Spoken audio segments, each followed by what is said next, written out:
micrófono? ¿No?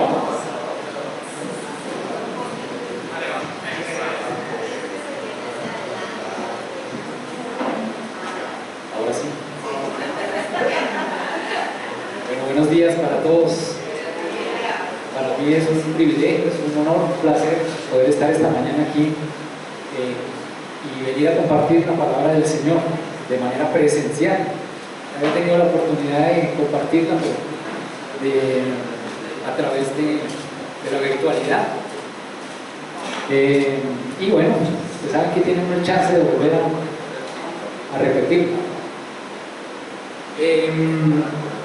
Para comenzar, quisiera contarles una anécdota que me sucedió junto con mi esposa el año pasado. Dentro de nuestras actividades ministeriales, las que teníamos el año pasado en Medellín, allá en la iglesia donde estábamos sirviendo, donde estábamos atendiendo, tuvimos la oportunidad de acompañar a una pareja en su curso prematrimonial, ¿sí? Una pareja joven, pues preparándose para su matrimonio. Ustedes saben que el curso es una condición que hay que cumplir para poder contraer nupcias. Entonces tuve la oportunidad de acompañarnos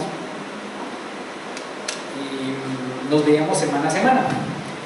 Entonces esta pareja pues se presentaba siempre a las reuniones, siempre llegaban pues con una cara de alegría, siempre llegaban contentos, llegaban así como con una cara como de ponqué, como esos ponqués que se llaman, llegaban felices porque se sienten. Y ellos estaban animados y siempre nos hablaban acerca de todo lo que se amaban, de las cosas tan especiales pues, que hacían el uno, el otro, y que hacían que se enamoraran más, de lo compatibles que ellos eran, ¿sí?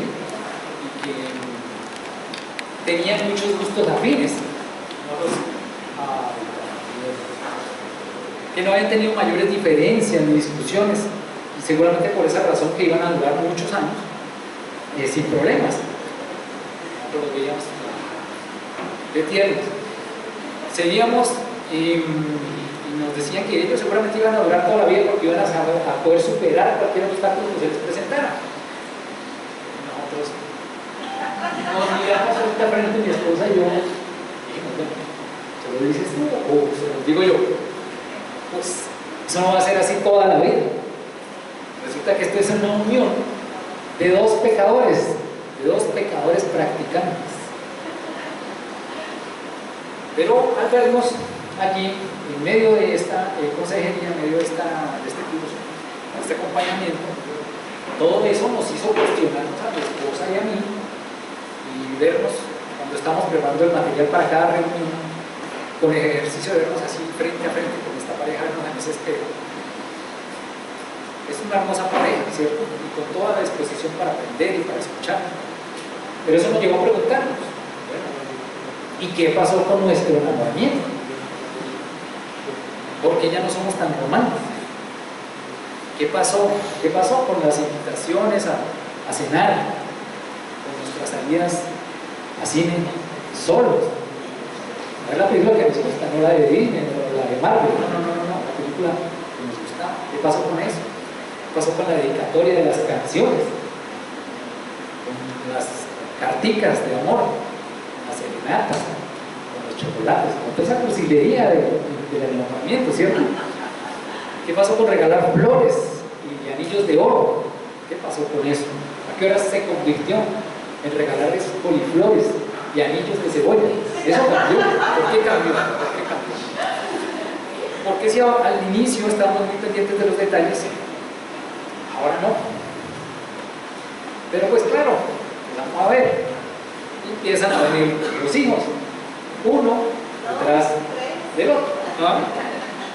Viene el préstamo para apartamento, los cambios de ciudad, la hipoteca, la salud empieza a afectarnos, se nos daña el aire acondicionado, se daña la nevera, ¿cierto?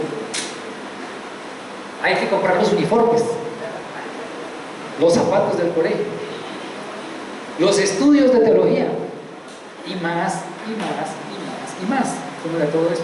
Entonces, básicamente nos enfocamos como en salir adelante y en mantenernos a flote, como estar sin dejarnos hundir, antes que estar enamorando a nuestra pareja. Eso fue lo que nosotros pudimos ver. Y eso es difícil cuando el amor se convierte así en rutina, cuando el amor se convierte en monotonía, cuando se vuelve costumbre. Eso es lo que va apagando poco a poco la llama del amor. Amar se vuelve un deber, es un deber. Hacemos las cosas porque toca, porque no tengo otra opción, porque no puedo quedar mal, porque ya me acostumbré a ti, porque no hay de otro. Tocó. Pues todos los que están aquí y que están casados saben de qué estoy hablando. No es extraño para ellos. Eso sucede y entre más tiempo pase, esa lucha se vuelve mayor. Siempre tenemos frente a nosotros ese gran desafío de mantener vivo ese amor. Y es un gran desafío para todos. Porque todos sabemos cómo es ese amor inicial. Ese amor es apasionado, ¿cierto? Ese amor es todo lo que es posible. Es intrépido, es audaz. No es capaz de hacer cualquier cosa por la otra persona. Es capaz de superar cualquier obstáculo. Y le hace a uno brillar los ojos así como un anime. Brillan los ojitos. Ese amor es entregado. De acuerdo con esto, esta prédica tiene el nombre del título ¿De quién estás enamorado? El texto que vamos a estudiar está consignado en el libro de Apocalipsis, capítulo 2, versículos del 1 al 7. Allí el Señor Jesucristo está cuestionando a la iglesia de Éfeso sobre ese primer amor. Esa misma pregunta la hace el Señor Jesucristo a toda la iglesia universal. Y hoy, esta mañana, le hace esa pregunta particularmente a la iglesia bíblica Koinonia, la fe en Cristo. Para beneficio de todos, voy a leer el texto. Dice así: escribe al ángel de la iglesia en Éfeso, el que tiene las 7 estrellas en su mano derecha, el que anda entre los 7 candelabros de oro, dice esto: yo conozco tus obras, tu fatiga y tu perseverancia, y que no puedes soportar a los malos, y has sometido a prueba a los que se dicen ser apóstoles y no lo son, y los has hallado mentirosos. Tienes perseverancia y has sufrido por mi nombre y no has desmayado. Pero tengo esto contra ti, que has dejado tu primer amor. Recuerda, por tanto, de dónde has caído, y arrepiéntete, y haz las obras que hiciste al principio. Si no, vendré a ti y quitaré tu candelabro de su lugar, si no te arrepientes. Sin embargo, tienes esto, que aborreces las obras de los nicolaitas, las cuales yo también aborrezco. El que tiene oído, oiga lo que el Espíritu dice a las iglesias. Al vencedor le daré de comer del árbol de la vida que está en el paraíso de Dios. Padre, Señor, te damos gracias por esta mañana y por tener el privilegio de compartir tu palabra, Señor. Padre, te pido que abra los ojos espirituales, Señor. Abras el entendimiento espiritual de todos, Señor, aquí. Que podamos entender, Señor, qué es lo que nos quieres decir esta mañana. Qué es lo que quieres que pongamos en práctica, Señor. Ayúdanos, Señor, guíanos y acompáñanos en este tiempo, Padre, en el nombre de tu Hijo Jesucristo. Amén. Bueno, este texto hace parte de una sección más grande, mayor del libro de Apocalipsis, que contiene los 7 juicios para 7 iglesias en Asia. Todo está ahí contenido en los capítulos 2 y 3 del libro de Apocalipsis. Lo que allí se ve es que Cristo está examinando, ¿sí?, cada una de esas iglesias y pronuncia palabras de advertencia y de ánimo para cada una de ellas. Son 7 iglesias. Por lo tanto, de lo que se trata aquí es de exhortar y edificar a la Iglesia universal. En el capítulo 1 se narra la forma en que el Señor Jesús le hace una revelación a Juan, al discípulo amado. Este se considera que es el autor de este libro. Jesús se presenta y Juan puede describir de una manera detallada y a través de muchos símbolos la forma en que ve al Salvador. Ven allí en el capítulo 1 como Juan describe cómo ve al Salvador: su pelo blanco como la nieve, con una espada de 2 filos que sale de su boca, con sus pies de bronce, todo lo que él ve, el cinto de oro, todo lo que describe Juan. ¿Sí? Este libro de Apocalipsis está lleno de mucha simbología. Esta literatura apocalíptica que surgió entre los periodos, entre los testamentos, entre el Antiguo y el Nuevo Testamento, se caracteriza por utilizar muchos símbolos allí en la narrativa. Entonces vemos ahí que el Señor Jesucristo mismo es el que dicta las cartas para estas 7 iglesias. Y al inicio de cada carta, Él se presenta de una manera particular, presentando algunas de las características que ya ha descrito en el capítulo 1. Entonces, a la luz de esto, vamos a ver 3 secciones importantes que el Señor nos presenta en la secuencia de este texto.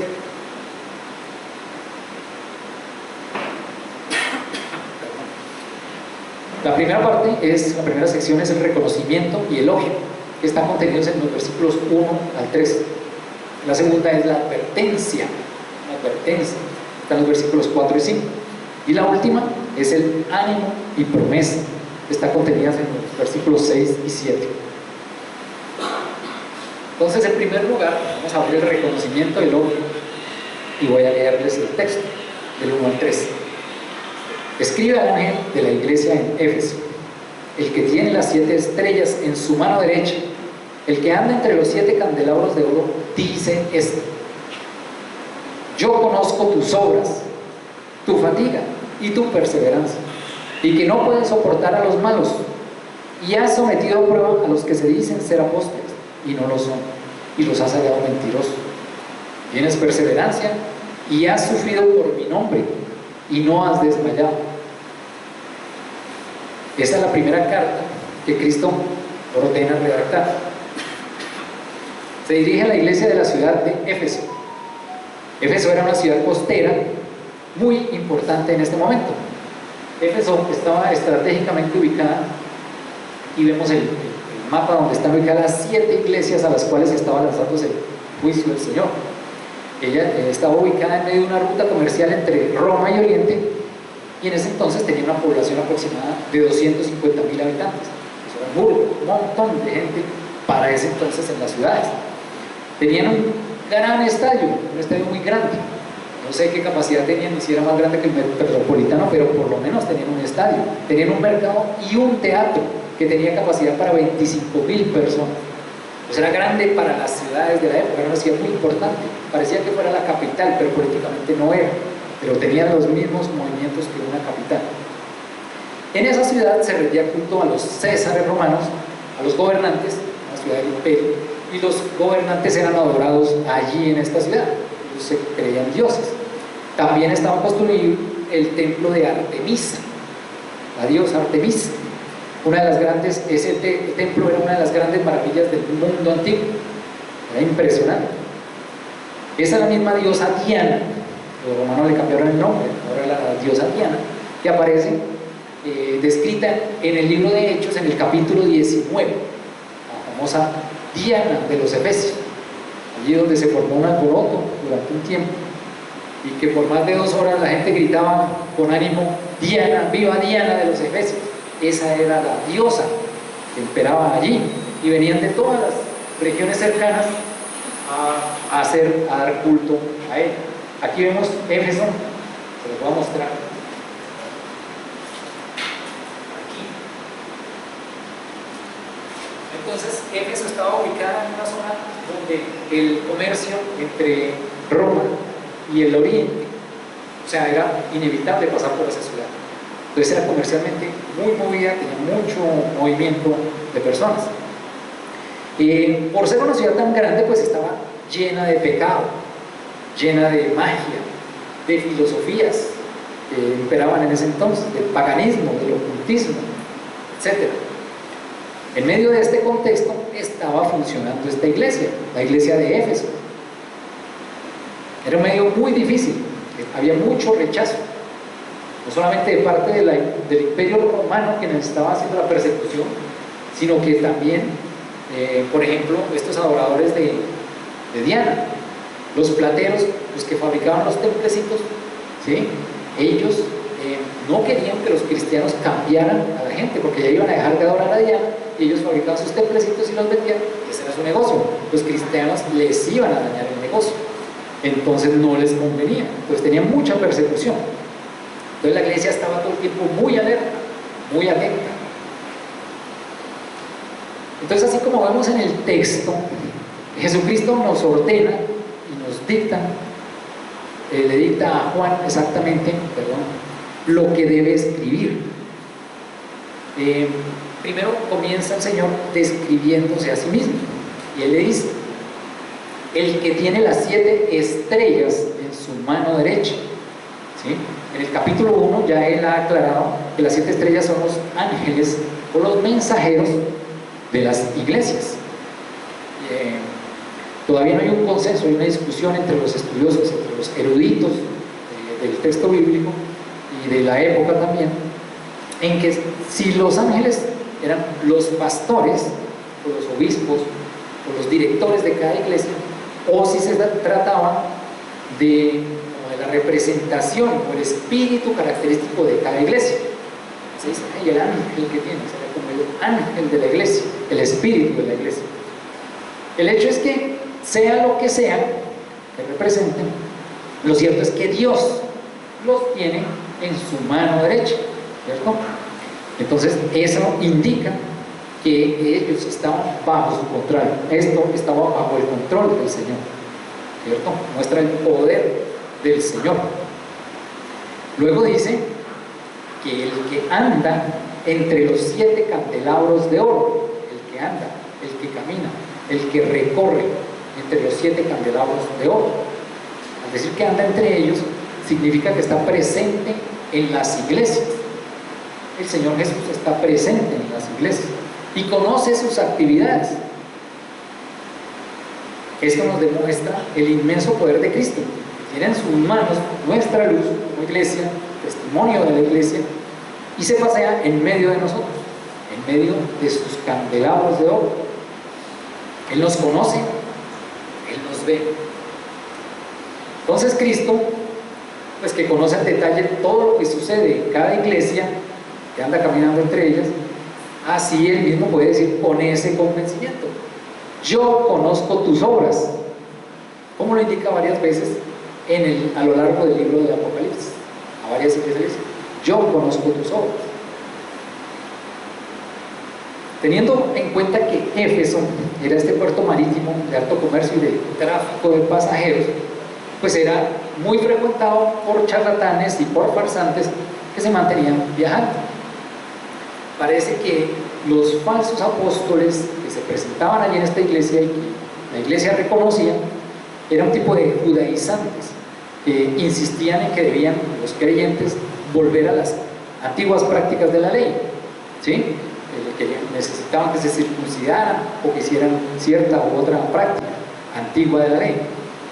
O tal vez eran otros, esos apóstoles, que querían asumir posiciones por encima de los dirigentes de la iglesia, ¿cierto? Venían a presentarse como apóstoles.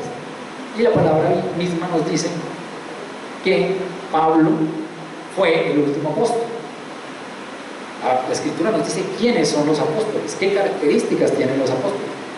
Y también nos dice que Pablo fue el último apóstol. De ahí en adelante muchos se han autoproclamado apóstoles, pero no hay más apóstoles. Hasta ahí llegó. Pablo ya les había predicho a los ancianos de la iglesia de Éfeso que esto iba a suceder. En Hechos 20:29, Pablo les anunció: sé que después de mi partida vendrán lobos feroces entre vosotros que no perdonarán el rebaño. Pero según el texto, según esto, todo parece indicar que la iglesia había hecho caso a las palabras que dejó Jesús cuando dijo: por sus frutos los reconoceréis. Entonces esta iglesia estaba en capacidad de reconocer a estos mentirosos, a estos falsos profetas, a estos que venían con la escritura debajo del brazo, teólogos, pastores, a proclamarse como apóstoles. Los reconocían. Esta iglesia es elogiada por su paciencia. El Señor los está elogiando por su disposición a soportar las penalidades en el nombre de Jesús y por su abnegada labor. Aquí es de resaltar que el Señor recalca doblemente por su perseverancia. Y en el texto hay dos veces le refuerza su perseverancia. Ellos seguían adelante sin abandonar la tarea, no se detenían. Y algo que es muy loable para el Señor Jesús es que ellos lo habían hecho por amor del nombre de Jesús. No lo hicieron para su propia gloria, no lo hicieron para ellos mismos, ni para su propio reconocimiento, sino para la exaltación del nombre de Jesús. Por eso lo hacía la iglesia, y el Señor los elogió. Jesucristo reconoce con creces y los elogia por eso, todo lo bueno que estos creyentes habían hecho en pro de su amada iglesia. Nosotros vivimos actualmente en un ambiente en el que poco se hacen elogios, más lo que escuchamos nosotros generalmente son críticas, ¿cierto? El reconocer la tarea que alguien hace, el esfuerzo que se pone por sacar adelante algún trabajo o algo, eso es fundamental para que las personas no desfallezcan en cada tarea. El hecho de hacer sentir bien a los demás con nuestras palabras y gestos contribuye en gran medida a crear vínculos más sólidos con los demás. Esto es lo que hace el mismo Señor Jesucristo con la iglesia. Los elogia, los exalta, los alaba. Pero también nos hace pensar esta mañana: nosotros estamos dando el reconocimiento necesario a las personas que se esmeran por servirnos en esta iglesia, en la iglesia comunitaria. Estás dando siquiera un elogio, un agradecimiento, un reconocimiento a los que trabajan y dedican mucho de su tiempo en acompañarte, en instruirte en la palabra, en discipularte, en aconsejarte bíblicamente. Se está reconociendo el trabajo de los diferentes líderes, siervos, aprendices, la gente de acogida, los músicos, los cantantes, todos los de alabanza, los pastores y todos los demás que trabajan por la iglesia y que no han desmayado en la tarea que el Señor les encomendó. Pensemos y reflexionemos un poquito sobre esto que el Señor nos llama.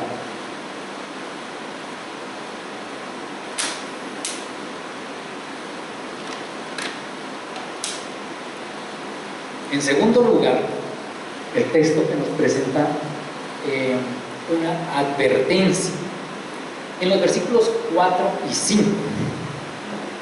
Veamos los versículos. Pero tengo esto contra ti, que has dejado tu primer amor. Recuerda, por tanto, de dónde has caído, y arrepiéntete, y haz las obras que hiciste al principio. Si no, vendré a ti y quitaré tu candelabro de su lugar, si no te arrepientes. Resulta que después de toda la sección de elogios para la iglesia que está haciendo el Señor, de todas esas palabras sinceras y honestas que verdaderamente les estaba dando acerca de su desempeño, ahora el Señor tiene un pero. Es como cuando me llama a mí mi esposa y me dice: amor, es un esposo tan dedicado, tan lindo, arregla las cosas así de la casa, eres un buen padre, muy dedicado, pero ahí es donde empieza a palpitar más acelerado el corazón con ese temor. O cuando nos llaman el jefe y nos dicen, no, es que eres un tremendo trabajador, cansado, dedicas mucho tiempo para la empresa, siempre llegas puntual, mejor dicho. Pero es donde viene el crujir de dientes, ¿cierto? O nos llaman en el colegio, en la universidad, y mira cómo eres de estudiante, cómo eres dedicado, mira las notas que tienes, pero, no nos gustan los peros, nos asustan los peros. Aquí el Señor Jesucristo, en este punto, cambia de manera dramática el discurso, ¿cierto? Ahora, después de todos los reconocimientos que le dio a la iglesia, pasa a decirle lo que tiene contra ella. ¿Y cuál es la recriminación que tiene contra esta iglesia? Nada más, nada menos, que es haber dejado el primer amor. Le dice, has dejado tu primer amor. Seguro que al escuchar eso, pues esta gente estaba diciendo, no, Señor, pero mira todo lo que esta iglesia hace, tú acabas de mencionar todo lo que hacemos, mira cómo somos desvelados, cómo hemos estado bajados. Pero como los ponía al comienzo, las cosas con el tiempo van cambiando. Y esta iglesia, para esa época, para el momento en que se escribió esta carta, ya tenía más o menos 40 años de fundada. Esta iglesia la fundó Pablo, y lo vemos en el libro de Hechos, donde aparece Pablo fundando la iglesia de Éfeso. Él estuvo allí por 3 años, Pablo, un tremendo de sana doctrina, tremendo predicador, evangelista. También, después de Pablo, también estuvieron Priscila y Aquila, también conocedores de la palabra. Después de eso también estuvo Apolos, un personaje que también era discípulo de Priscila y Aquila, y que Priscila y Aquila había sido enseñado por Pablo. Apolos tenía como su falla un poquito, pero ellos ayudaron a corregirlo y ya corrigieron el verdadero evangelio que tenía que enseñar Apolos, y él continuó allí. Después estuvo también Timoteo. Timoteo fue pastor de esta iglesia, y ahorita al final estaba Juan, nada menos que el escritor del evangelio, de las cartas de Juan y del Apocalipsis. Entonces siempre había tenido una sana doctrina, unos líderes conocedores de la palabra, ¿cierto? Entonces, pero parece que esta iglesia de Éfeso, en su afán de cuidar su sana doctrina, de mantenerse firme, de aguantar la persecución de los romanos y de rechazar a los impostores y a los mentirosos, fomentó así un ambiente como de desconfianza, mucha desconfianza, y eso fue lo que sofocó el amor. Se apagó el primer amor. El enfriamiento del amor de Dios produce así de manera inevitable que pues ya se deteriore las relaciones armónicas en la iglesia. Ya no hay armonía dentro de la iglesia. Y si ya no había ese amor a Dios en primer lugar, pues tampoco había amor a los demás miembros. El amor del Salvador no puede ser sustituido o cambiado por unas buenas obras y por una sana doctrina. No puede ser cambiado por eso. El Señor les está preguntando, ¿en dónde está ese amor entregado? Ese amor apasionado, ese amor dulce, ese amor intrépido, generoso que tenías para mí. ¿De quién estás enamorado? Pregunta el Señor. La amonestación del Señor es seguida en el versículo 5 por 3 imperativos, 3 órdenes que si no cumplen les van a traer graves consecuencias a esta iglesia. La primera orden, Él los llama a recordar, que recuerden el sitio en donde estaban. Según el texto, pues el primer amor es un lugar elevado en el que estaba la iglesia y el que cayó, ¿cierto? Todo lo que hacían al principio venía como una inicial respuesta de amor al Señor. Ellos estaban en otro punto desde donde podían ver las cosas de manera nítida.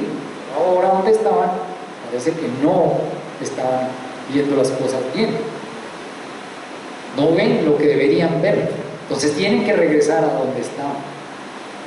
Recuerda ese primer amor. Ya se convirtió en costumbre, se convirtió en monotonía. La segunda orden les hace un llamado al arrepentimiento, porque dejar su primer amor, Jesús lo considera como un grave pecado, los llama al arrepentimiento. Están pecando contra el Señor, tienen que tener un cambio de actitud. El arrepentimiento tiene que renovarse en nosotros los creyentes todos los días pecamos, todos los días.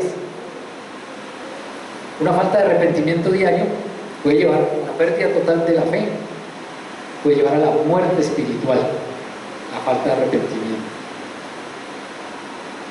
Tercera orden que les da allí el Señor, Él les ordena que hagan las obras que hacían al principio. Tienen que arrepentirse de dejar ese primer amor y volver a sus inicios, como era el momento de conocer al Señor, como era antes. En muchas partes lo que se piensa es, en muchas iglesias, lo que se necesita es hacer algo nuevo, algo novedoso, algo moderno. ¿Para que qué? Para que la gente se anime, para que la gente venga, para que... ¿Sí? Algo nuevo, ¿verdad? ¿Y qué dice aquí el Señor? Vuelve a lo de antes, vuelve a tu origen, vuelve al principio. A veces nos equivocamos en eso. Vuelve al primer amor, les está diciendo.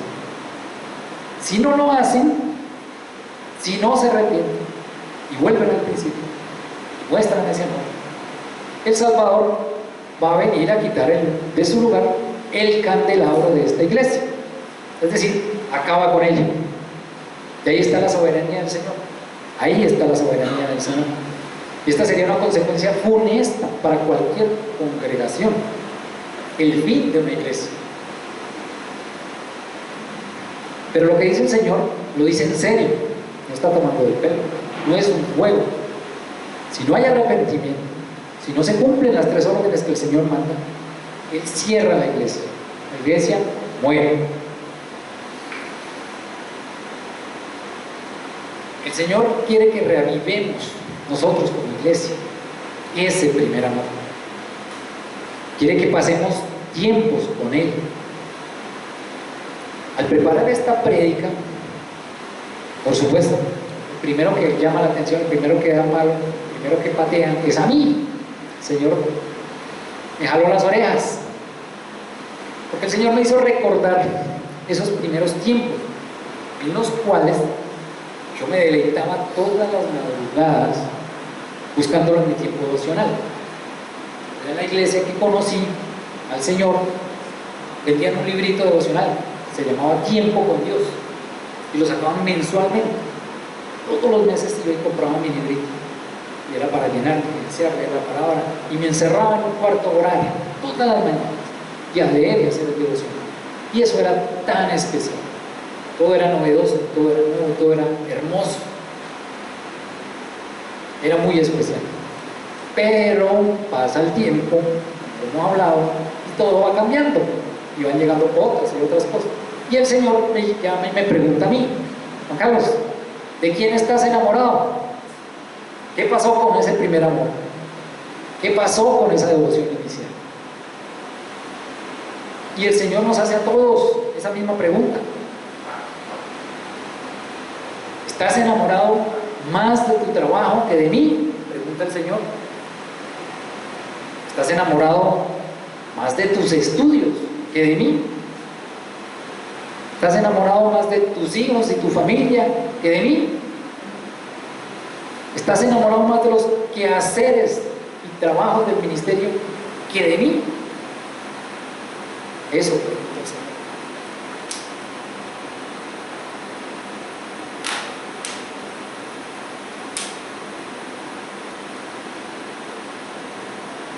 El Señor pregunta, después de tantos años de caminar con el Señor, de caminar junto al Señor, de estar conociendo al Señor, ya todo se hace por costumbre, todo se hace porque toca, porque no hay de otra. Arrepiéntete, dice el Señor. Después de tantos años de caminar con el Señor, Ya te acostumbraste a Él. Ya se volvió rutina y monotonía lo que haces para Él.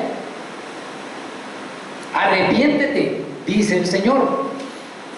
Después de tanto tiempo de conocer al Creador, ahora el enamoramiento se ha convertido en una responsabilidad inevitable. Arrepiéntete, dice el Señor.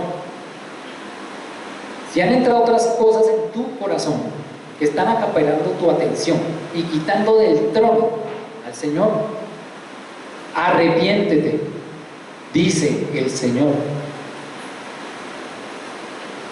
Si amas más la sana doctrina que a Dios y que a tus hermanos, arrepiéntete, dice el Señor. Si Jesucristo ha dejado de ser tu amo y tu Señor, arrepiéntete, pide el Señor. Arrepiéntete de tu frialdad, de tu flojera para ir a los grupos, de tu apatía para las cosas de la iglesia, de no dejar la comodidad para atender el ministerio, de tu aburrimiento con los hermanos, de tu pasividad y falta de iniciativa, de la jartera que te va a venir el domingo a escuchar a la prédica otra vez, de tu orgullo de creer que haces tanto, lo hago mucho, de pensar que eres el mejor, que eres mejor que otros. Arrepiéntete, dice el Señor. Debemos ser conscientes que esa apatía, esa frialdad espiritual nos puede llevar fácilmente a la muerte espiritual. A eso nos conduce. Mis hermanos, yo no creo que eso sea falta de tiempo. Yo no creo que sea falta de tiempo. Solo hay que fijarnos en la cantidad de horas que se pierden. ¿Cuántas horas pierdes en las redes sociales? ¿Cuántas horas pierdes frente a un computador? O maratoneando las series de Netflix o de Disney. No se trata de esfuerzo tampoco. Tampoco se trata de esfuerzo. Porque las cosas que nos interesan, nosotros le ponemos toda la energía encima. Buscamos cómo hacer, buscamos la forma de poder eso porque las cosas nos interesan. Y le ponemos toda la energía para hacerlo. Entonces, no se trata ni de falta de tiempo, se trata de esfuerzo. Esto, mis queridos amigos, se trata de amor, de amor, de amor. Y muchos dirán, pero yo amo al Señor, yo amo al Señor. Pero resulta que no pueden amar a las personas que los rodean. Entonces son mentirosos. Lo dice la palabra. Dice 1 Juan 4, 20, 21. Porque el que no ama a su hermano, a quien ve, a quien lo ha visto, no puede amar a Dios, a quien no ha visto. Y este mandamiento tenemos de Él, que el que ama a Dios, ame también a sus hermanos. Un mandamiento del Señor. El amor a los hermanos es la evidencia del amor que tenemos al Señor.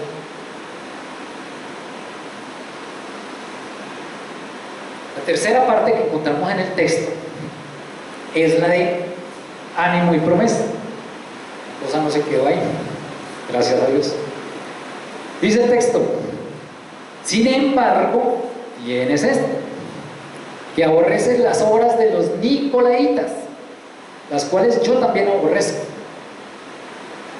El que tiene oído, oiga lo que el Espíritu dice a las iglesias. Al vencedor le daré de comer del árbol de la vida que está en el paraíso de Dios. ¡Qué belleza! El Señor aquí vuelve a reconocer otro punto a favor de la iglesia, ¿cierto? Otra vez dice: ¿qué han hecho? Se han cuidado de las sectas, se han cuidado del sectarismo. En este caso, pues se cuidaron de las doctrinas nocivas que terminan por destruir una iglesia, por dividir, por acabar una iglesia, ese sectarismo, esas sectas. En este caso se trataba de los nicolaitas. ¿Quiénes eran esos nicolaitas? Pues de eso no hay mucha información, pero de lo que se sabe es de lo que las personas estudiosas que se han adentrado en esa época y han profundizado más, se trataba de una secta gnóstica que seguían a un líder llamado Nicolás, de ahí su nombre. Entonces, este sostenía y practicaban sus discípulos la dualidad entre cuerpo y alma. Decían que eran dos cosas diferentes. Y con el cuerpo podemos hacer lo que queramos, pequemos y hagamos lo que queramos con nuestro cuerpo. Que el alma no se contamina, el alma permanece intacta, el alma permanece incólume, permanece pura. El alma no se iba a corromper para nada.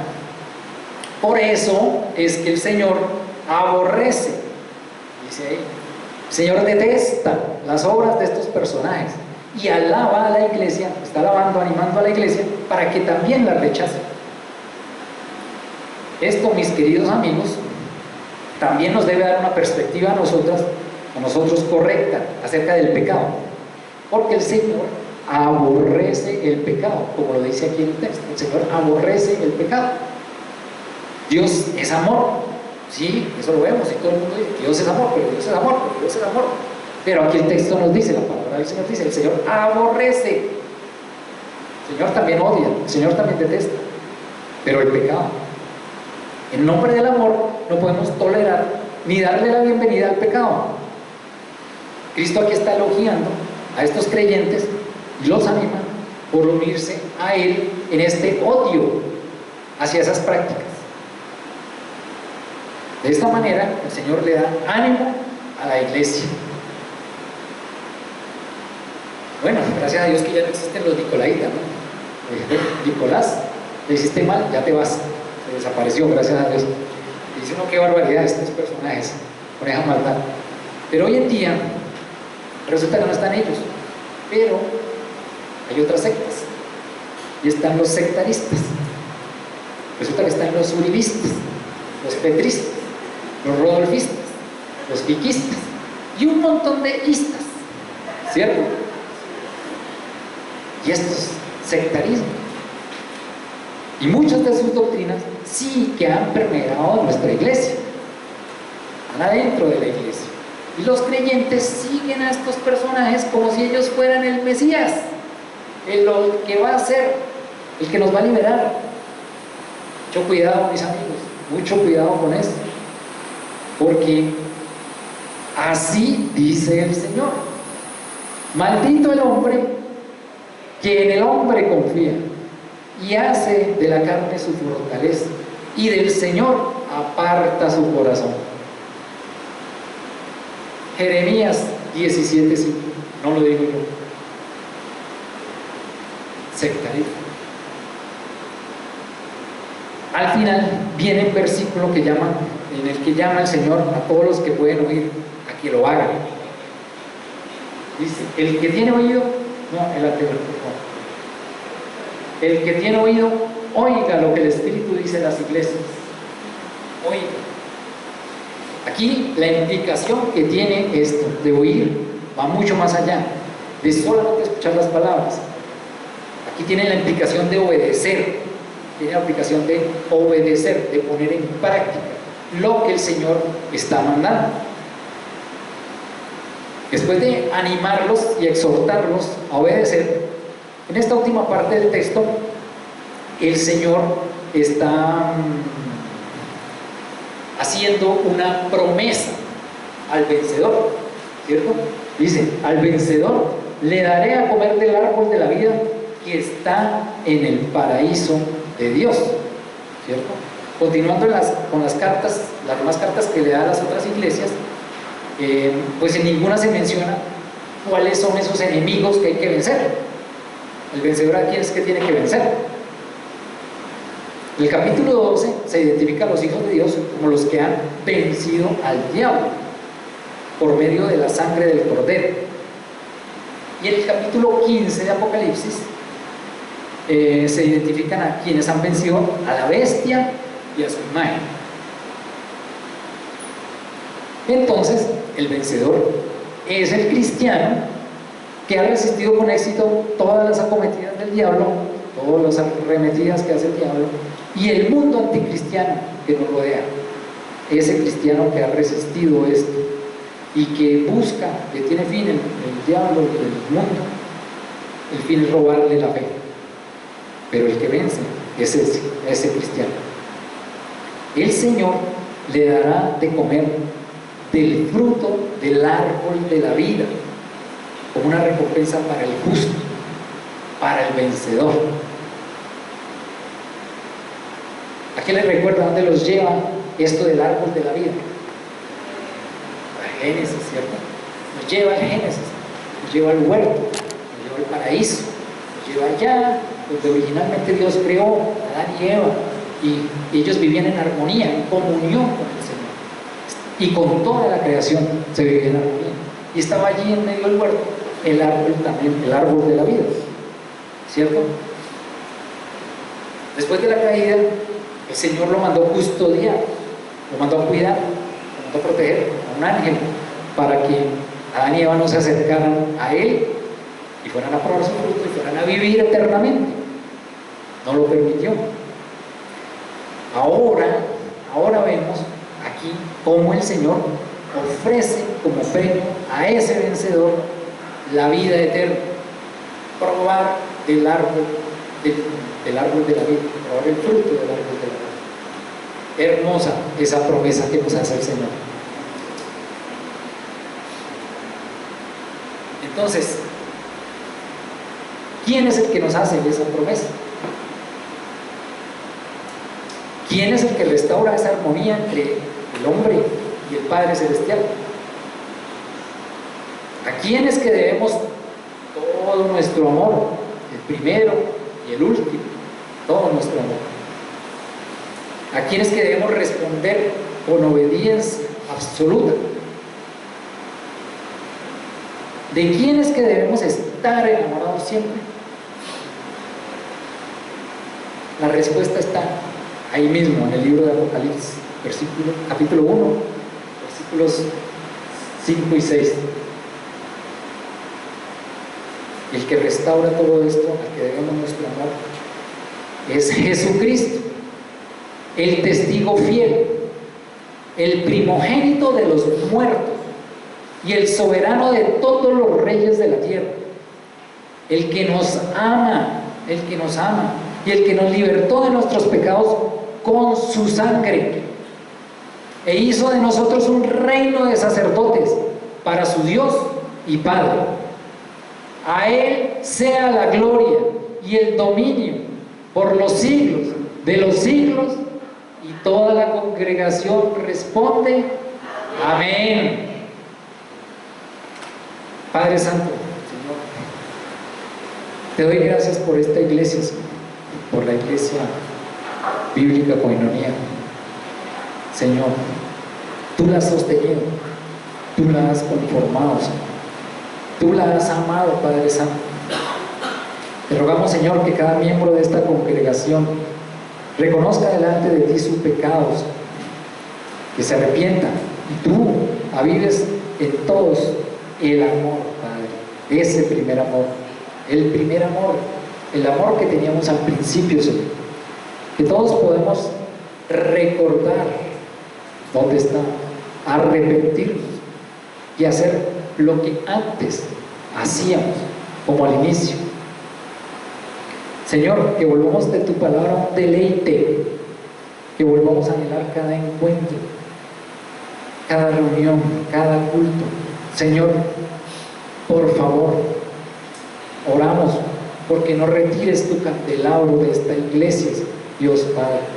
Ayúdanos, Señor, a todos a salir vencedores, Padre Santo, para que podamos todos probar del delicioso fruto del árbol de la vida.